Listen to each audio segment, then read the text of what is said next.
إن الحمد لله نحمده ونستعينه ونستغفره ونؤمن به ونتوكل عليه ونعوذ بالله من شرور أنفسنا ومن سيئات أعمالنا من يهده الله فلا مضل له ومن يضلله فلا هادي له ونشهد أن لا إله إلا الله وحده لا شريك له ونشهد أن سيدنا ونبينا ومولانا محمدا عبده ورسوله أرسله الله تعالى إلى كافة الناس بشيرا ونذيرا أما بعد فإن أصدق الحديث كتاب الله وخير الهدي هدي محمد صلى الله عليه وسلم وشر الأمور محدثاتها وكل محدثة بدعة وكل بدعة ضلالة وكل ضلالة في النار. قال الله تبارك وتعالى في القرآن المجيد والفرقان الحميد: الحمد لله رب العالمين الرحمن الرحيم مالك يوم الدين إياك نعبد وإياك نستعين اهدنا الصراط المستقيم صراط الذين أنعمت عليهم غير المغضوب عليهم ولا الضالين آمين. وقال صلى الله عليه وسلم: لا يؤمن أحدكم حتى يكون هواه تبعا لما جئت به أو كما قال صلی اللہ علیہ وسلم. عزیزان محترم، ایام بڑے تیزی سے گزر رہے ہیں. ایسا لگتا ہے کہ جیسے پر لگ گئے ہیں اور بہت ہی تیزی سے گزر رہے ہیں. سال شروع ہوتا ہے اور ختم ہو جاتا ہے اور آدمی کو اندازہ بھی نہیں ہوتا کہ سال کے 12 مہینے کیسے گزر گئے. یہ صرف ایام نہیں گزر رہے ہیں بلکہ ہماری زندگی کا ایک بہت بڑا حصہ ہے جو ہم سے جدا ہو رہا ہے. دنیا بہت ہی آزمائشوں کی جگہ ہے، جی لگانے کی جگہ ہے. اللہ نے اس دنیا میں ایسی چیزوں کو رکھا ہے کہ آدمی خود بخود اس کی طرف کھنچتا چلے جاتا ہے. اس میں اس کے لیے دلچسپی کے سامان ہیں اور انسان کی خود فریبی کہیے، دھوکہ کہیے یا خوش فہمی کہیے کہ بہت سے احباب عمر کو جب 1 سال گزرتا ہے تو سوچتے ہیں کہ بھی میری عمر ابھی 50 سال ہوئی ہے، آدھی زندگی گزر گئی. گویا انہوں نے سمجھ رکھا ہے کہ ان کو 100 سال جینا ہے. بہت سارے احباب کہتے ہیں حضرت میری تو آدھی زندگی گزر گئی. بے عمر کیا ہے؟ 60 سال. گویا آپ نے 120 سال کا پلان بنا لیا ہے جبکہ آپ کو اندازہ بھی نہیں ہے کہ آپ اگلے 60 گھنٹے دنیا میں رہیں گے بھی یا نہیں رہیں گے. یہ دھوکہ ہے. حالانکہ سب کو معلوم ہے کہ موت کا وقت کسی کے لیے متعین ہے، یہ تو طے ہے، لیکن کب آئے گا یہ کسی کو نہیں معلوم. کتنے لوگ کسی کی عیادت کر رہے ہوتے ہیں، کسی کی تیمارداری کر رہے ہوتے ہیں، اندازہ ہوتا ہے کہ بھئی یہ بیمار جو ہے اچھے ہو جائیں گے، پھر مایوس بھی ہو جاتے ہیں، پھر وہ بیمار اچھا ہو جاتا ہے اور جو عیادت کر رہے تھے وہ لوگ چلے جاتے ہیں. اور گزشتہ چند سالوں میں بیماریوں نے ایسی نئی نئی صورتوں کو پکڑا ہے، ایسے نئے نئے نام سننے کو مل رہے ہیں کہ ان بیماریوں کے نام پہلے کبھی نہیں سنے گئے تھے. اب تازہ پھر ایک خاص قسم کا بخار نمونیا کا چائنا سے ہوتے ہوئے آج کے اخبار کی رپورٹ ہے کہ دلی تک بھی پہنچ گیا ہے. دلی میں بھی 7 آدمیوں کو وہ بخار کی شناخت ہو چکی ہے. میڈیکل پریشان ہے کہ ابھی ایک بیماری کا علاج پکڑا ہی نہیں گیا ہے، ایک دوسری بیماری آ دھمکتی ہے، اور اس بیماری کو سنبھلتے سنبھلتے سمجھتے سال 1.5 سال لگتا ہے، اس سے پہلے جو ہے 10-20 لاکھ لوگ جو ہے نکل جاتے ہیں۔ ایک حدیث ہے، اس حدیث کو سمجھیے کہ رسول اللہ صلی اللہ علیہ وسلم نے فرمایا قیامت کے قریب جب گناہوں کی کثرت بڑھ جائے گی، جب نافرمانیاں حد درجے کو پہنچ جائیں گی اور ہر قسم کے گناہ لوگ کرتے رہیں گے اور وہ آسان بھی ہو جائیں گے، جو گناہ پہلے کبھی آدمی کرنے کے لیے سوچتا تو اسے بہت دقت ہوتی تھی، پریشانی ہوتی تھی، کہیں چھپنا پڑتا تھا، کہیں دور جانا پڑتا تھا، لیکن دنیا کی اس خواصتوں کا عالم دیکھیے کہ اب ہر گناہ بہت آسان ہو گیا ہے اور ہر گناہ کے لیے آدمی کو کوئی چھپنے کی ضرورت نہیں۔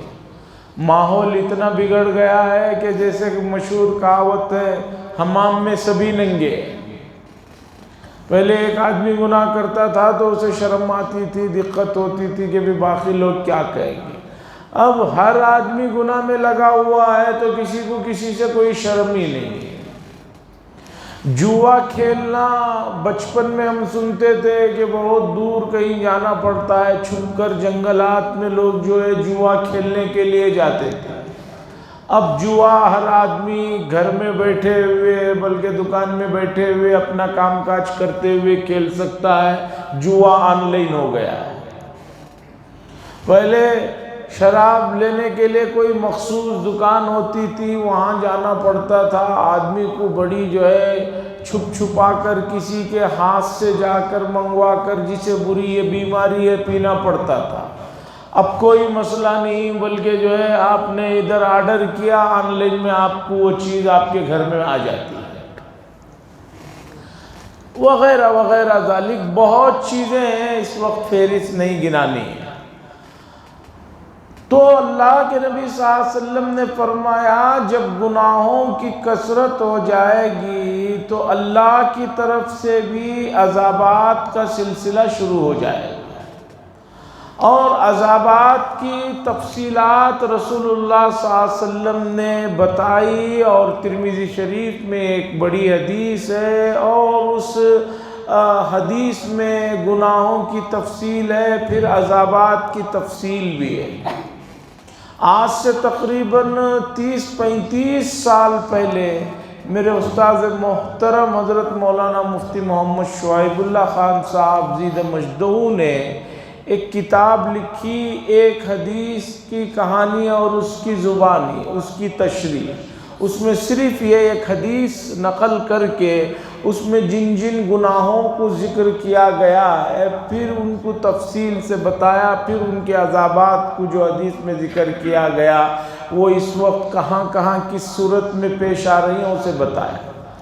پھر اس کے بعد مولانا یوسف صاحب کاندھلوی، مولانا یوسف صاحب لدھیانوی قدس سرہ نے بھی ایک کتاب لکھی تھی بڑی مختصر، قیامت کے قریب کے فتنوں سے متعلق، اسے بھی میرے استاد محترم نے تقریباً 400-450 صفحات پر مشتمل کتاب تفصیل کے ساتھ موجودہ زمانے میں جو چیزیں نئی نئی پیش آ رہی ہیں اس کا کہاں سے ذکر حدیث میں ملتا ہے اسے ذکر فرمایا۔ بڑی اہم کتاب ہے، دیکھنے کے قابل ہے، پڑھنا چاہیے۔ اس حدیث میں اللہ کے نبی صلی اللہ علیہ وسلم نے فرمایا قیامت کے قریب جب یہ گناہوں کی وبا عام ہو جائے گی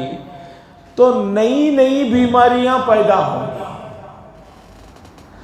ایسی بیماریاں پیدا ہوں گی کہ جس کا نام پہلے لوگوں نے نہیں سنا تھا،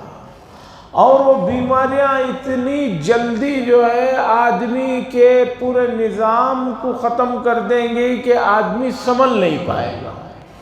اب دیکھیے 1450 سال پہلے میرے اور آپ کے آقا حضرت محمد الرسول اللہ صلی اللہ علیہ وسلم نے بتایا، لوگوں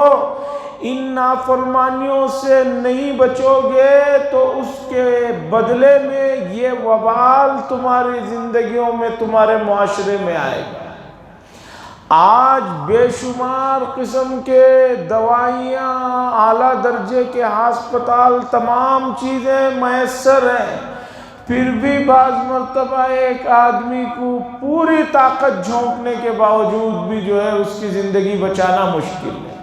یہی 50 سال پہلے آپ دیکھ لیجئے، پورے گاؤں میں، شہر میں کوئی ایک چھوٹا موٹا ڈاکٹر ہوا کرتا تھا، یا نہیں تو کوئی حکیم صاحب ہوا کرتے تھے، تھوڑی بوٹی جڑی بوٹیاں کچھ وہ پلا دو، کچھ یہ کر دو کہہ دیتے تھے، آدمی جو ہے اس کے بعد بھی بستر پر بھی پڑا ہے تو سالوں تک چلتا تھا۔ لیکن گزشتہ 3-4 سالوں نے ہم لوگوں کے آنکھیں کھولنے والے سامان لا کر سامنے رکھ دیا کہ کیا تعلیم یافتہ ملک، کیا غیر تعلیم یافتہ ملک، کیا ٹیکنالوجی والے ملک، تمام ملک جو بہت زیادہ ہے تعلیم رکھتے ہیں، ان ملکوں میں بھی ان بیماریوں سے نمٹنے کے لیے کوئی جو ہے تسلی بخش سامان نہیں ہے، اور نہیں بھی ہوگا، اس لیے کہ اللہ کی جو پکڑ ہوتی ہے وہ بڑی سخت ہوتی ہے۔ اس کی پکڑ جب آ جائے تو انسان اس سے نکلنا ناممکن ہے، الا یہ کہ وہ خود اللہ کی طرف متوجہ ہو جائے اور اللہ سے معافی مانگ کر جو ہے اپنے آپ کو اللہ کے حوالے کر دے تو کوئی صورت نکل سکتی ہے، ورنہ جو ہے کوئی صورتحال نہیں۔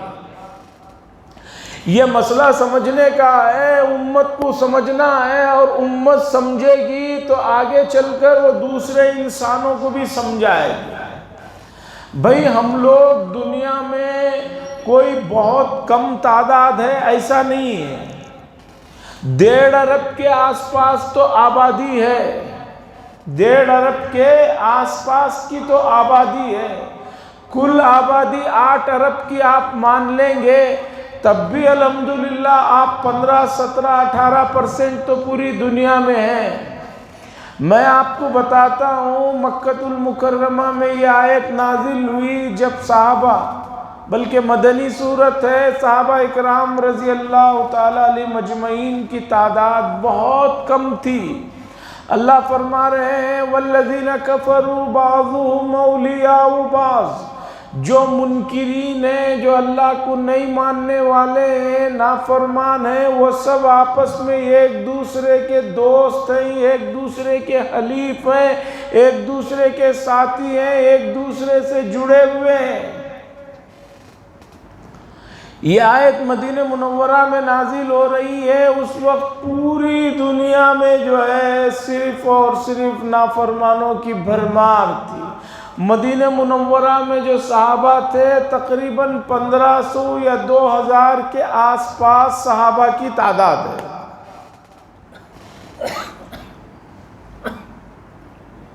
اور کہیں کوئی تعداد نہیں ہے۔ اللہ فرما رہے ہیں والذین کفروا بعضهم اولیاء بعض، جو لوگ منکرین ہیں وہ ایک دوسرے کے دوست ہیں۔ الا تفعلوا تکن فتنۃ فی الارض وفساد کبیر، اگر تم لوگ متحد ہو کر اس مشن کو، اللہ کے پیغام کو آگے نہیں بڑھاؤ گے تو روئے زمین پر بہت بڑا فساد ہو جائے گا۔ کتنے لوگ ہیں؟ 1500 2000 لوگ، باقی پوری دنیا کے ہر خطے میں، ہر علاقے میں جہاں بھی اس وقت آبادی تھی سب منکرین بھرے ہوئے ہیں۔ اللہ اس مختصر اور قلیل جماعت کو، چھوٹی سی تعداد والے افراد کو یہ کہہ رہے ہیں کہ تم لوگ مل کر جو ہے کام کرو، اگر نہیں ملو گے، نہیں کام کرو گے تو جو ہے روئے زمین میں فساد مچ جائے۔ اور صحابہ کا ایمان دیکھیے، ان کا جذبہ دیکھیے کہ انہوں نے اللہ کی اس بات کو سنا اور نبی کے فرمان کو لبیک کہا، اور اس کے بعد انہوں نے جو محنتیں شروع کی، کام شروع کیا ہے، اور دنیا نے دیکھا کہ صرف 10-15 سال کے اندر دنیا میں اس وقت جہاں بھی انسانوں کی آبادی تھی ان آبادی کے پاس وہ پہنچ گئے اور انہوں نے ایمان کا پیغام انہیں سنا دیا، اور ان کے اخلاق اور ان کا برتاؤ اور ان کا انداز اور ان کی تربیت ایسی تھی کہ ان کو دیکھ کر جو ہے لوگ ایمان میں داخل ہوتے چلے گئے۔ ہوائی جہاز تو تھے نہیں کہ بھی آدمی یہاں سے بیٹھا ہزاروں کلومیٹر کا سفر 4 گھنٹے میں طے کر لیا، 5 گھنٹے میں طے کر لیا۔ گھوڑوں پر، اونٹوں پر، گدھوں پر، خچروں پر اور پیدل، اور پانی کے جہاز بھی اس طرح کے نہیں کہ جو ہے جیسے آج کل کے کروز ہوتے ہیں کئی منزلہ ہیں، نہیں، پانی کی جہازیں بھی نہیں، ہاتھوں سے بنائی ہوئی ہوتی تھی۔ سفر کر رہے ہیں، سمندر نے ساتھ دے دیا نہیں تو غرق ہو جانا۔ لیکن اس کے باوجود تاریخ بتاتی ہے کہ حضرت عثمان بن عفان رضی اللہ تعالیٰ عنہ کے دور خلافت تک دنیا کے ان تمام علاقوں میں جہاں پر انسان تھے، انسانوں کی آبادی تھی جو میسر تھی، ان تک اللہ کا پیغام پہنچ گیا اور وہ لوگ ایمان میں داخل ہیں۔ اب میں یہ بتانا چاہتا ہوں عزیزان گرامی، آپ نے اگر اسلام کے نظام کو، اسلام کی خواہش کو جو کہ اللہ اور اس کے رسول کا فرمان ہے نہیں سمجھیں گے تو آپ نے دنیا میں رہ کر کیا کیا؟ آپ دنیا میں آئے اور آ کر چلے گئے، تو مجھے بتائیے میرے، آپ کے اور دوسرے کے آنے جانے میں کیا فرق رہ گیا؟ دوسرے بھی صبح اٹھ رہے ہیں، اپنا کاروبار کو جا رہے ہیں، ڈیوٹی کر رہے ہیں، کھا رہے ہیں، کما رہے ہیں، پی رہے ہیں، گھوم رہے ہیں، جی رہے ہیں۔ آپ بھی اسی طرح اٹھ رہے ہیں، کھا رہے ہیں، پی رہے ہیں، کما رہے ہیں، جی رہے ہیں اور زندگی گزار رہے ہیں۔ تو مجھے بتائیے کہ آپ کو جو خیر امت کا لقب دیا گیا ہے وہ کس وجہ سے دیا گیا ہے؟ سمجھنے کی بات ہے، گہرائی کی بات ہے کہ آدمی سمجھے کہ اگر میرے اور میرے پڑوسی میں جو دوسرا میرا قومی بھائی ہے، ملکی بھائی ہے، زندگی سیدھی ویسے ہی گزر رہی ہے جیسے سب کی گزر رہی ہے، تو پھر اس دنیا میں آنے کا مقصد اتنا ہی ہوا جتنا اس نے سمجھ رکھا ہے۔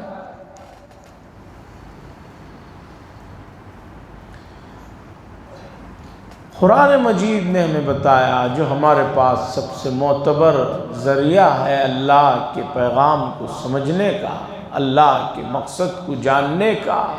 اس نے ہمیں بتایا کہ اس نے اس روئے زمین پر انسانوں کو جو بھیجا ہے ایک ایسے سیارے پر، ایک ایسی جگہ پر جہاں اس کی دلچسپیوں کے تمام سامان ہیں، لیکن اللہ چاہتے ہیں ان تمام دلچسپیوں کے سامان میں نہ الجھے، نہ اسی میں ملوث ہو جائے، نہ اسی میں مشغول ہو جائے، بلکہ ان دلچسپی والے سامانوں میں رہ کر جو ہے آدمی کو اللہ کی حمد و ثنا بیان کرنا ہے اور اللہ کے احکامات پر چلنا ہے۔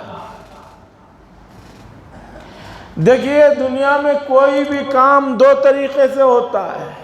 ایک محبت اور چاہت سے ہوتا ہے اور ایک ہوتا ہے خوف سے، دہشت سے۔ تو جو کام بھی ہوگا وہ دو وجہ سے ہوگا، یا تو آدمی کو محبت ہے، لالچ ہے، اس میں ایک آدمی ایک کام کر رہا ہے، یا ایک آدمی کو خوف ہے جس کی وجہ سے ایک کام کرتا ہے، ایک کام چھوڑتا ہے۔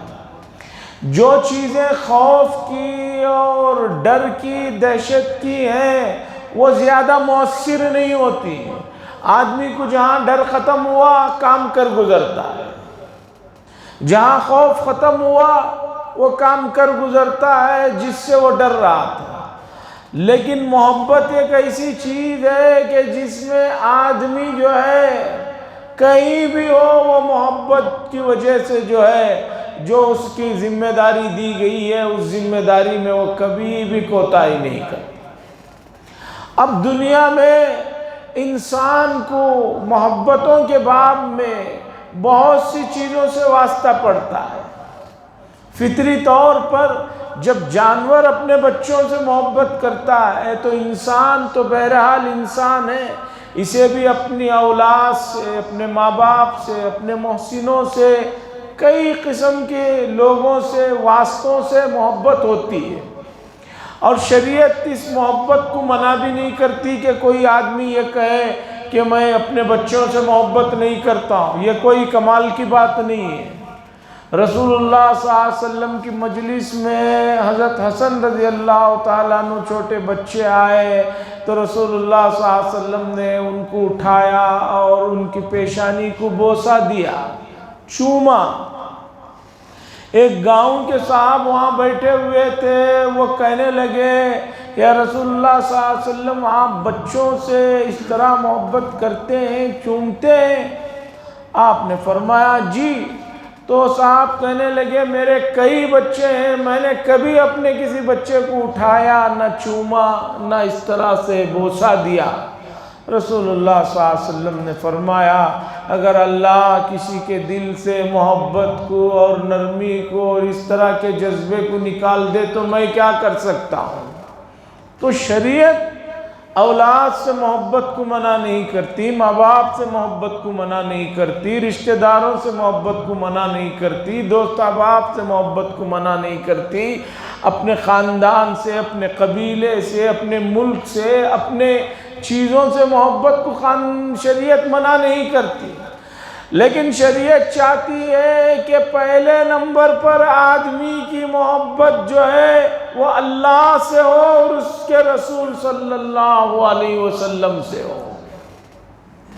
اس کے بعد یہ درجے ہو۔ اب اللہ سے محبت کیسے ہوگی؟ کوئی چیز جو ہے آدمی بغیر جانے سمجھے تو اچانک اس سے ہو نہیں جاتی۔ بچوں سے محبت ہے اس لیے کہ وہ اپنی اولاد ہے، دوست احباب ہیں، ان کو بچپن سے دیکھا ہے۔ اب ایک آدمی کے دل میں اللہ کی بے شمار محبتیں آئیں، یہ اللہ چاہتے ہیں۔ اب یہ کیسے ہوگا؟ اس مسئلے کو سمجھنا ہے، اس لیے کہ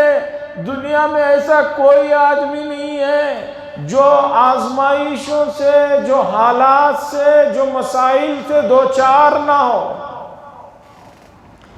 بہت سے احباب سمجھتے ہیں کہ بھئی فلاں صاحب بہت خوش ہیں، بہت اچھے ہیں، لیکن آپ ان کے قریب میں جائیں گے، ان کے حالات کو جانیں گے تو پتہ چلے گا کہ زندگی میں ان کو کس چیز کا دکھ ہے، کس چیز کو وہ گھل رہے ہیں، کس چیز میں گھل رہے ہیں۔ کہاوت ہے کہ پہاڑ دور سے جو ہے بہت اچھا نظر آتا ہے، قریب میں جاؤ تو پتہ چلتا ہے کہ اتنے پتھریاں ہیں، کتنے پتھر ہیں اور کتنے کانٹے ہیں۔ تو اب آدمی اس دنیا میں رہتے ہوئے حالات سے دوچار نہ ہو، مسائل سے دوچار نہ ہو اور کچھ نہ ہو، ایسا تو صرف پاگل ہوتے ہیں جن کو کسی چیز کا کوئی مسئلہ نہیں، ان کو کوئی دکھ ہی نہیں ہے، وہ بے فکر زندگی گزار رہے ہیں۔ عقل مند آدمی اس کے ساتھ مسائل ہیں۔ اب ان مسائل سے نمٹنے کا سب سے آسان طریقہ قرآن و حدیث کی روح سے کہ آدمی اللہ سے بے شمار محبت کرے، اللہ کی محبت اس کے دل و دماغ میں سب سے پہلے نمبر پر رہے۔ اللہ کے بعد تو رسول اللہ صلی اللہ علیہ وسلم کا تو مقام ہے ہی کہ حضور صلی اللہ علیہ وسلم نے فرمایا مجھ سے کامل محبت نہیں کرو گے تو جو ہے ایمان مکمل نہیں ہوگا۔ اب اللہ کی حمد، اللہ سے محبت کیسے ہوگی؟ جب ہم قرآن مجید سے اس سلسلے میں رہنمائی حاصل کرتے ہیں تو سب سے پہلی سورت الفاتحہ، قرآن مجید کی یہ بڑی عظیم الشان سورت ہے، 7 آیتوں پر مشتمل ہے۔ مفسرین نے کم از کم اس کے 10 نام گنائے، اور کسی چیز کے ناموں کا زیادہ ہونا اس کے کمال کو، اس کی بزرگی کی اور اس کے جو ہے بے شمار خصائص کو بتانے کے لیے ہوتا ہے۔ رسول اللہ صلی اللہ علیہ وسلم کے صفاتی نام کتنے ہیں اللہ بہتر جانتے ہیں، مشہور تو 99 نام ہیں، لیکن علامہ نووی فرماتے ہیں جو مسلم شریف کے شارح ہیں رسول اللہ صلی اللہ علیہ وسلم کے صفاتی نام اس سے بھی زیادہ ہیں۔ یہ اس بات کی علامت اور دلیل ہے کہ رسول اللہ صلی اللہ علیہ وسلم کی حیثیت اور مقام اور مرتبہ اور بزرگی بہت زیادہ ہے۔ اسی طرح سورہ فاتحہ کے 10 نام مفسرین نے ذکر کیا، اور بھی کتنے نام ہیں اللہ بہتر جانتے ہیں۔ تو یہ 10 ناموں والی سورت جو قرآن مجید کے پہلے ہی شروع میں رکھا گیا ہے، اس میں جو شروع کی 3 آیتیں ہیں اس پر توجہ دینے کی ضرورت ہے۔ اللہ فرماتے ہیں کہ تمام تعریفیں اس رب کے لیے ہیں جو تمام عالموں کے جو ہے پروردگار ہیں، رب ہیں۔ آدمی کسی کی جب تعریف کرے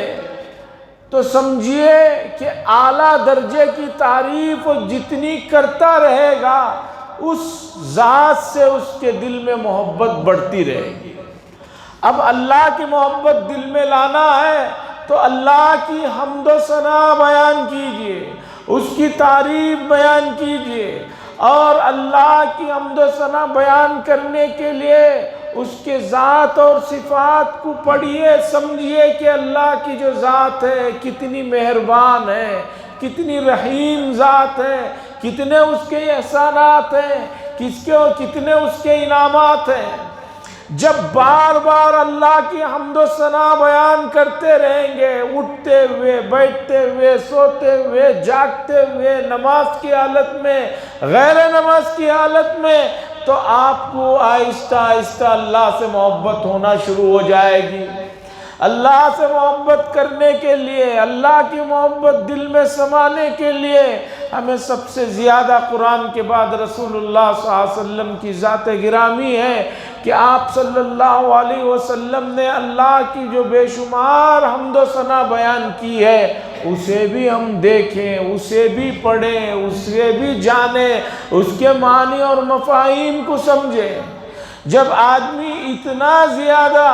اللہ کی حمد میں، اللہ کی تعریف میں لگ جائے گا تو خود بخود اللہ تبارک و تعالیٰ کی محبت اس کے دل میں آ جائے گی۔ جب اللہ کی محبت آ جائے گی تو اب اس کے لیے زمانے کی وہ تمام چیزیں جسے لوگ کسی اور نظر سے دیکھتے ہیں اس کے لیے وہ کوئی معنی نہیں رکھتی۔ ایران کے دربار میں ایک صحابی پہنچتے ہیں اور اس وقت کی وہ دنیا کی سب سے بڑی سپر پاور طاقت تھی۔ وہاں کی تہذیب، وہاں کا کلچر پوری دنیا میں بہت اونچی نظروں سے دیکھا جاتا تھا۔ دسترخوان پر کھانا چنا جاتا ہے، جب صحابی بھی بیٹھے ہوئے کھا رہے ہوتے ہیں تو ان کے ہاتھ سے لقمہ گر جاتا ہے دسترخوان پر، وہ صحابی اس لقمے کو اٹھا کر کھانے لگتے ہیں تو ان کے پڑوس میں جو ٹرانسلیٹر بیٹھے ہوئے تھے،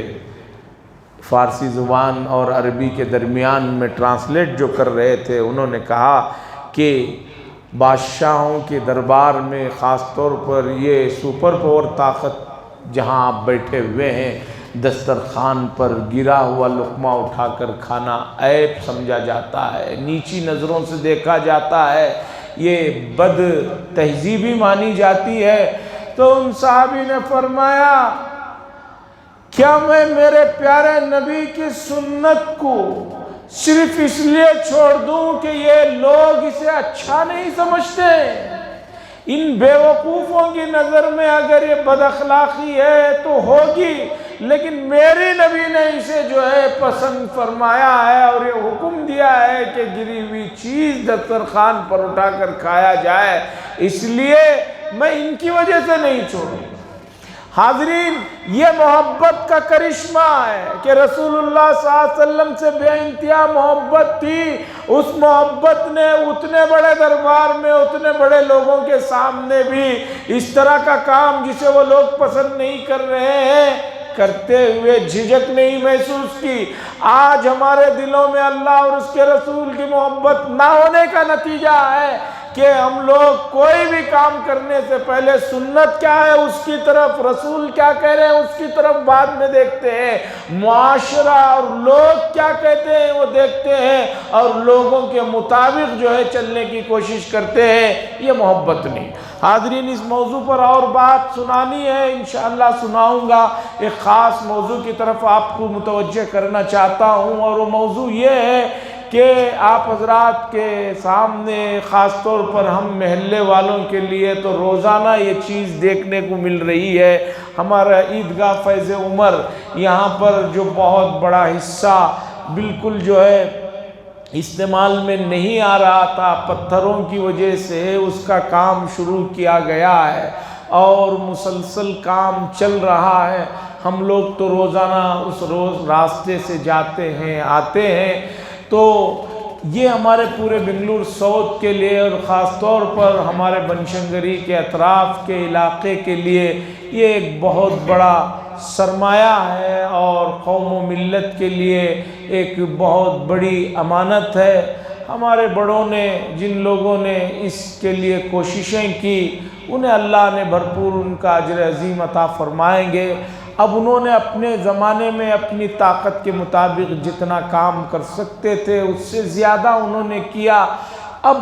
عیدگاہ کا جو کام ہے وہ بہت بڑا کام ہے، اور آپ جانتے ہیں کہ قومی کاموں کے لیے قوم کا تعاون اور قوم کا پیسہ لگنا ضروری ہے۔ اگر قوم کا نہیں لگے گا، بہت سارے لوگ یہ بھی سوچتے ہیں کہ حکومتوں کے ذریعے سے، دوسروں کے ذریعے سے کام کرایا جائے۔ یاد رکھیے کہ حکومتوں کے اور دوسروں کے ذریعے سے کام کرائیں گے تو جو ہے وہ ان کی نظروں میں آ جائے گا، پھر اس چیز کی حفاظت مشکل ہو جائے گی۔ اس لیے کام شروع کیا گیا، اور یہ گزشتہ مہینے بھی میں نے آپ کو بات سنائی کہ ہر مہینہ ایک جمعہ کا چندہ جو ہے عیدگاہ کے لیے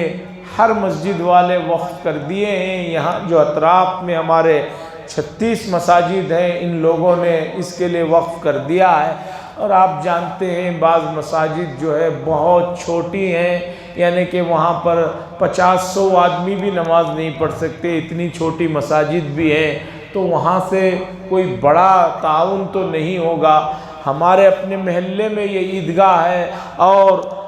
بڑی ذمہ داریاں ہیں، اور کام جو ہے جلدی سے جلدی کرنا ہے، چونکہ بہت لمبا عرصہ بھی کام کیا جائے تو بھی مسائل پیش آتے ہیں، اور گھوم پھر کر بھی ہمارے ذمہ دار حضرات محلے میں اس کے سلسلے میں کام کر رہے ہیں۔ لیکن ہمارے مسجد سے تمام علاقے کے لوگوں کو کافی امیدیں ہیں کہ محلے کی سب سے قدیم مسجد ہے، بڑی مسجد ہے، اور بڑا حلقہ رہائش پذیر ہے، لیکن گزشتہ مہینہ بھی جو چندہ ہوا وہ بہت ہی مایوس کن تھا، بہت تھوڑا تھا۔ اس سے جو ہے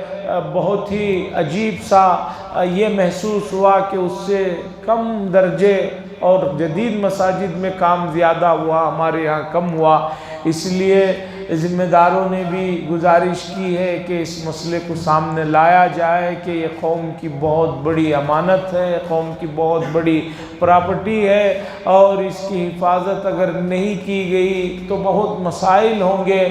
اور یہ قوم کی حفاظت کرنے سے آگے چل کر اور بھی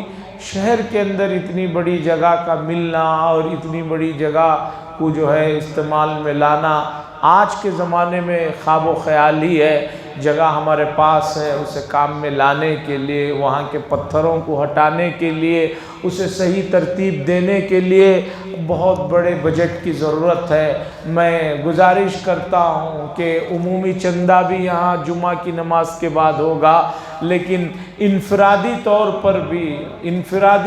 پر بھی پرسنل بھی ہمارے ذمہ دار احباب بہت سارے لوگوں کے گھروں کے پاس آ رہے ہیں، وہ اس مسجد کے چندے کے لیے نہیں بلکہ عیدگاہ کے چندے کے لیے ہے۔ آپ حضرات جو ہے کشادہ دلی کے ساتھ زیادہ سے زیادہ تعاون فرمائیں، دوسروں کو بھی اس کار خیر میں شریک کریں، متوجہ کرائیں کہ یہ نماز عید ادا کی جاتی ہے، بہت ثواب کا کام ہے۔ قومی شعائر کی حفاظت، جہاں سے قوم کے